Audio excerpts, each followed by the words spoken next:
I think it's time that we start equal basis, if not more. I think they have more employees than us, don't they, Ms. Petrovich? They do.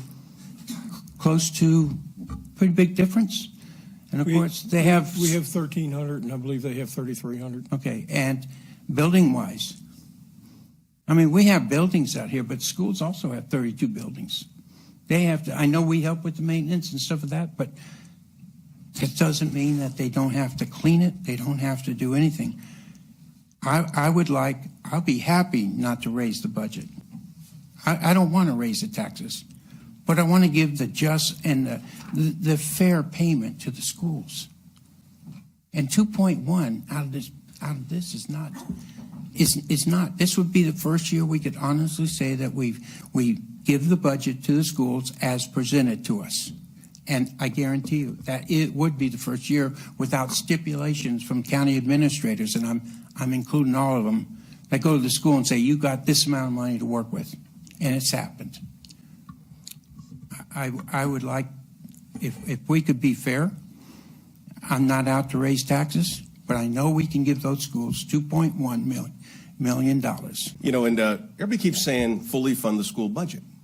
So my understanding is that it's very well funded in this particular budget. The difference with this $2 million, and Mr. Ross brought up at the last meeting, is the difference between a 6% pay raise for every school employee or a 5% pay raise.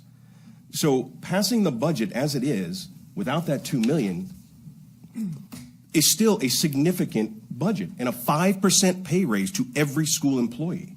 Now, look around your neighbors and all that, and who else got a 5% pay raise in this county? There's still people that don't have jobs. There are people that lost hours because of this COVID. But we're looking at approving this budget with a 5% pay raise. That's significant. That's the largest pay raise, I would say, since I've been on the board. So to say that we're underfunding or cutting the school budget, that's not true. This is the difference between a 5 or a 6% pay raise.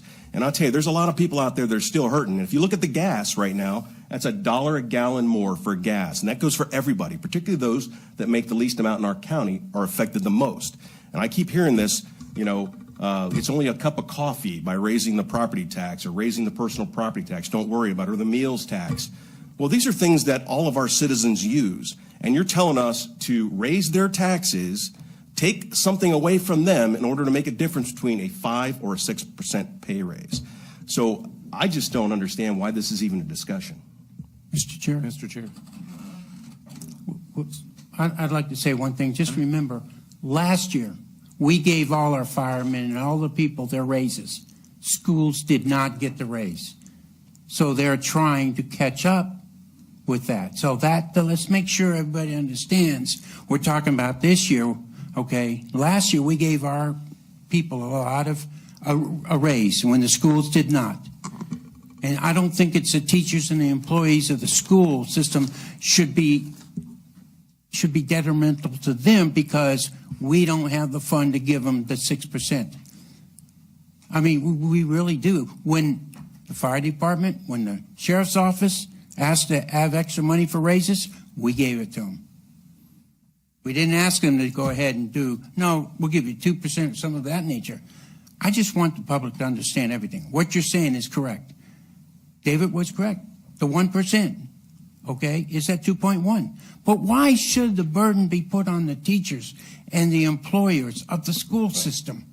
But just to clarify something, and I don't disagree with what you're saying there, but again, last year when we had to intervene with the public safety because we had attrition was so significant, 18 to 20% of our firefighters and deputies had left. So we had to intervene and write the pay scale to retain those deputies, and it did work. So we did got our numbers up on the firefighters and the deputies. It was important we had to do it. We don't have the same attrition within the school system as we have within the Do we know that for sure? Well, we've asked every year, and it comes in at about 8 to 10% at the end of each year, and we do recruit them, right? Yes, but you got to understand right. something. When you lose a teacher, you lose quite a little bit of money with them that you've trained them for, just like you do with a firefighter. If you train a firefighter and later Gary, on they I go. understand, and I think a 5% pay raise is significant. Yeah. Mr. Yakabouski. Yeah, thank you. Mr. McLaughlin, you asked who has received a 5 or 6% increase. Well, according to this budget and what you all did last year in October, it would be our county employees. So they have received it, but yet we don't want to give it to the school system at all. Think of it this way, 3% last year, 3% this year, because that's what we did for our employees, but we're not going to allow the schools to do it for theirs.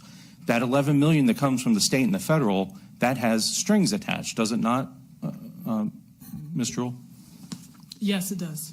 So, and the school board gave a presentation right here about how much before the new $5 million came in, because that $5 million also is directed directly to pay increases, salary adjustments, the new $5 million.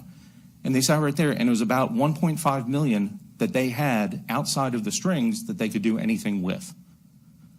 So, you know, if we want to sit here and completely or constantly use the schools as the reason for, you know, tax increases or whatever, you know, I grow very tired of it. It's the same argument that we have every single year. But yet, what do? In the off season, we make sure our people are taken care of. We did the public safety pay increase. That was 3 pennies on the tax rate. Where did it come out of? The baseline budget. We had a pandemic. We brought in more revenue. But did we make up any of that to the other side to say to the school system, hey, we're doing a 3%, you do a 3%? We've always tried to be equitable, one side to the other.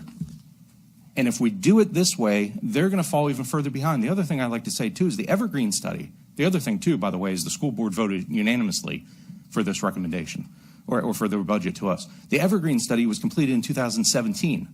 That's over 4 years ago. Take a look around at what the other localities are doing. They're raising their pay. What did they do when we raised our pay for public safety? They raised their pay.